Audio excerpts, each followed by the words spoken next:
दर्शकों को एक बार पुनः नमस्कार, जय श्री कृष्णा, प्रणाम। चतुर्थ भाव पर और चतुर्थेश पर आइए हम कुछ चर्चा करें, ज्योतिष के इस विशिष्ट प्रकरण को समझें।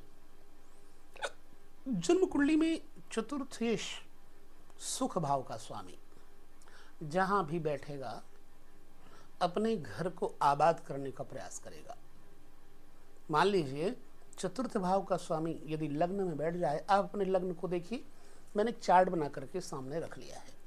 ऐसा हम करते हैं ताकि उस चतुर्थेश को हम देखें। अगर चतुर्थेश लग्न के अंतर्गत आ जाए तो जातक को संपूर्ण सुख तो देगा ही देगा, वाहन का, जमीन जायदाद का सुख परिपूर्ण देगा। और ऐसा जातक, चूंकि लग्न सूर्य का कारक है, सूर्य यहाँ का कारक है अर्थात पिता, तो अगर चतुर्थेश लग्न में होगा तो निश्चित ही ऐसा जातक अपने पिता को श्रेष्ठ सुख साधन देगा, सम्मान देगा। लेकिन पिता के भाई बंधुओं, चाचा ताऊ, इनसे जातक की कम पटेगी, विरोध रहता है। और विद्या प्राप्ति इस जातक को सहज में ही हो जाती है। और यदि सहजेश कारक भी हो जाए, चतुर्थेश कारक भी हो जाए, तो फिर क्या कहना। फिर तो लगातार शुभ प्रभाव में होने के कारण जातक को ऊंचे हाई क्लास के वाहन, लग्जरीज गाड़ी मोटर मिलते रहते हैं। और चतुर्थेश यदि उच्च का होकर लग्न में होगा तो निश्चित ही जातक अपने परिजनों से, परिवारजनों से बहुत सम्मान प्राप्त करेगा। इसलिए यही कहा कि सुखेश मंगल ही लग्नस्थ होकर उच्च का होता है। अतः कारक, कारण क्या है, भूमिपति है, चतुर्थ भाव भूमि है।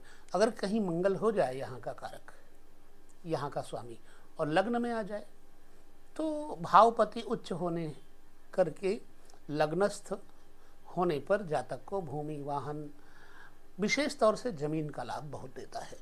ऐसे जातकों को क्या बिजनेस करना चाहिए, जमीन जायदाद का, जो कि बिल्डिंग बनाते हैं, बिल्डर इत्यादि का, और बहुत सारे प्लाट्स वगैरह खरीद करके जातक उच्च स्थिति को पहुंच सकता है यदि सुखेश लग्न के अंतर्गत बैठा होगा तो।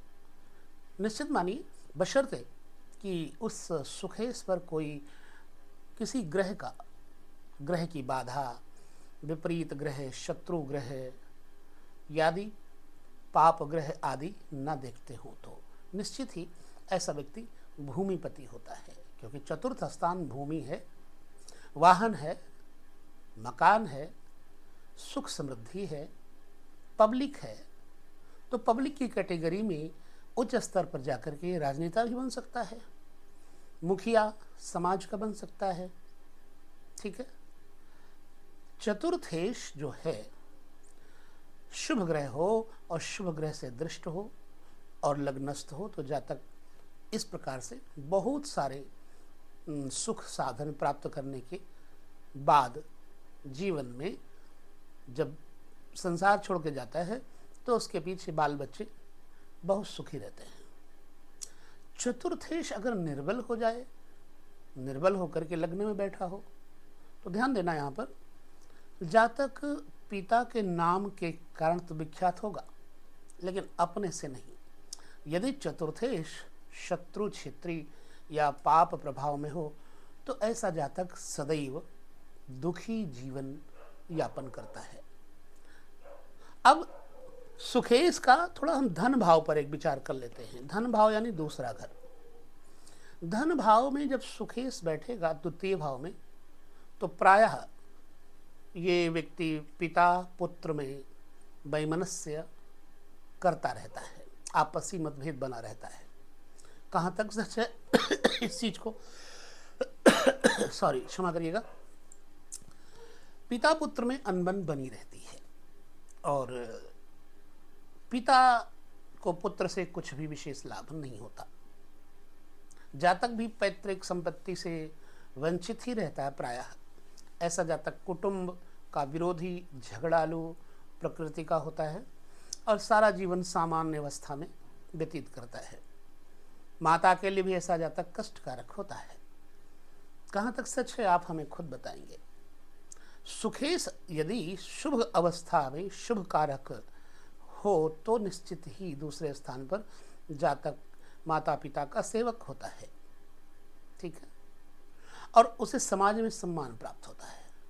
द्वितीय अगर कुटुंब है, खान पान है, तो ऐसे व्यक्ति का खान पान भी शुद्ध होता है और उसके जन्मदाता उसकी धन का पूर्णतया सुख भोग करते हैं। ऐसा जातक सुख संपत्ति से युक्त होकर साहसी, मानी सम्मानी और विलासी होता है। ये बात निश्चित है कि अगर सुखेश धन भाव में होगा तो जातक विलासी प्रकृति का होगा। इस प्रकार से अगर हम सुखेश का विचार लग्न में और धन भाव में करें तो इस प्रकार के फलादेश सामने आते हैं।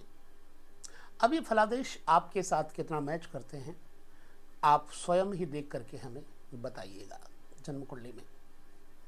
अच्छा, सुखेश अगर शुभ ग्रह है और सहज भाव में बैठा है, तीसरे घर में बैठा है, तो सुख से तीसरा घर जो है वो व्यय भाव कहा जाता है। सुखेश अगर तीसरे घर में बैठे होगा तो जातक पिता के लिए कष्टवाची होता है, मतलब ऐसे वचन बोलेगा जो कष्टकर होंगे, पिता को तकलीफ देंगे। माता पिता से उसका पिता विख्यात होता है और अपनी संतान के कारण जो यह व्यक्ति है प्रसिद्धि पाता है। ऐसे जातक का परिवार जीवन जो है, पारिवारिक जीवन सफल विशेष नहीं माना जा सकता और यह व्यक्ति अर्थ अभाव से पीड़ित रहेगा, क्योंकि अगर सहजेश सुखेश सहज भाव में बैठा होगा यानी सुख से 12वें घर में, तो निश्चित ही जातक के जीवन में व्यय अधिक होने के कारण जातक को अर्थ से परेशान करेंगे। हाँ, चतुर्थेश नीच का हो तो तीसरे घर में जातक को वेश्यागामी की प्रकृति का बना देता है। नीच घराने की औरतों से उसका संबंध बना देता है। ऐसा जातक वार्तालाप करने में चतुर होगा। यदि सुखेश स्वराशिस्थ होकर के अपनी ही राशि में बैठा हो वहाँ पर, तो जातक के जीवन में अगर लग्न को हिसाब से देखें तीसरे घर में सहज भाव में होने से, तो जातक राजकीय नौकरी से धन प्राप्त करता है, स्वतंत्र व्यापार भी करता है, लेकिन साथ साथ में नौकरी भी करता है और उसकी उन्नति सनह सनह तीव्र गति से होती जाती है। ऐसे जातक अनेक विधाओं को सीखने और जानने हेतु प्रयत्नशील रहते हैं और स्वार्थ तथा लोलुपता उसे पूर्ण रूपेण कुछ भी पाने नहीं देते, क्योंकि थोड़ा स्वार्थी प्रकृति का बना देते हैं। अब सुखेश स्वयं चतुर्थ स्थान में ही हो तो जातक को धन संपन्नता, मकान वाहन की संपन्नता इत्यादि देंगे, लेकिन पुनः सुख का बहुत अभिप्राय विशेष करके कभी कभी मनुष्य को नीचे गिरा देता है। तो होता क्या है, ऐसे जातकों में पुनः नीच स्त्रियों से सुख पाने की लालसा बनी रहती है। सो ऐसे व्यक्ति अपने धन को स्त्रियों में, नीच स्त्रियों में खर्च करने वाले शौकीन व्यक्ति होते हैं। सुखेश पंचम स्थान पे अगर है, पंचम भाव पुत्र भाव है, विद्या भाव है, आंतरिक शक्तियों का भाव है और उपासना तथा देवताओं का भाव है। अगर सुखेश पंचम भाव में जन्म कुंडली के अंतर्गत बैठा होगा तो जातक की कीर्ति को अक्षुण्ण बनाने में बड़ी सहायता करेगा, निरंतर उसकी कीर्ति बनी रहेगी। ऐसा व्यक्ति जिसका चतुर्थेश पंचम में हो तो भलाई के काम करता करता वो व्यक्ति सम्मान प्राप्त कर लेता है। आने वाली पीढ़ियां ऐसे व्यक्ति को याद करती है। ऐसा जातक ईश्वर भक्त और सभी का प्यारा होता है। ऐसा कहा गया है। अपने भुजबल से, अपनी शक्ति से, अपने माध्यम से वो पैसा धन कमा लेता है और अपनी संतान के लिए बहुत लाभकारी ये व्यक्ति होता है और इसके लिए संतान भी खूब अच्छा लाभ प्रदान करती है। सुखेश अगर चतुर्थ पंचम में है तो राजनीतिक क्षेत्र में भी जातक प्रगति करता है। चतुर्थेश अगर स्वगृही हो पंचम भाव में तो जैसे स्वगृह शनि हो जाए, ठीक है, पंचम भाव में, तो जातक लोकसभा का सदस्य बन करके महत्वपूर्ण पद प्राप्त कर लेता है। उसे सुशील एवं सुंदर पत्नी मिलती है जो प्रत्येक क्षेत्र में उसकी सहायिका सिद्ध होती है। अन्यथा मत लीजिएगा, हमने ये प्रमाण लिया हुआ है। आर्थिक दृष्टि से ऐसा जातक सुदृढ़ होता है, विविध कार्यों में रत रहने वाला, दुरात्मा व्यभिचारी नहीं होता। कुल मिलाकर के अगर शुद्ध है तो जीवन में सभी सुखों को भोग करता है। लेकिन अगर चतुर्थेश पंचम में नीच का हो जाए तो फिर कुछ उल्टा भी करेगा, ठीक है। चतुर्थेश शत्रु भाव, छठे भाव में स्थित हो तो जातक की माँ ही जातक की शत्रु बन जाती है, ऐसा हमने देखा है। पिता से भी बैर भाव रखवाता है चतुर्थेश छठे में होगा तो, और पैतृक धन का यह व्यक्ति अपव्यय करता है। कुल मिलाकर के ऐसा जातक विविध कार्यों में रत रह करके दुरात्मा और व्यभिचारी होता है चतुर्थेश छठे घर में बैठा होगा तो। यदि सुखेश छठे घर में निर्बल हो तो जातक को बचपन से ही नाना प्रकार के रोगों का शिकार होना पड़ता है। दुर्घटना से इस व्यक्ति का अंग भंग होने का भय बना रहता है। सुखेश यदि शुभ प्रभाव में हुआ तो जातक को धन का संग्रह करने वाला, पराक्रमी, सबका स्नेही और सभी को प्यार करने वाला बनाएगा। भूमि से लाभ प्राप्त करवाएगा। और सुखेश षष्ठेश से युक्त हो जाए तो शुभ ग्रह की दृष्टि में हो तो जातक बड़ा धनवान भूमिपति भी बनता है, जमीन जायदाद का जमींदार बनता है।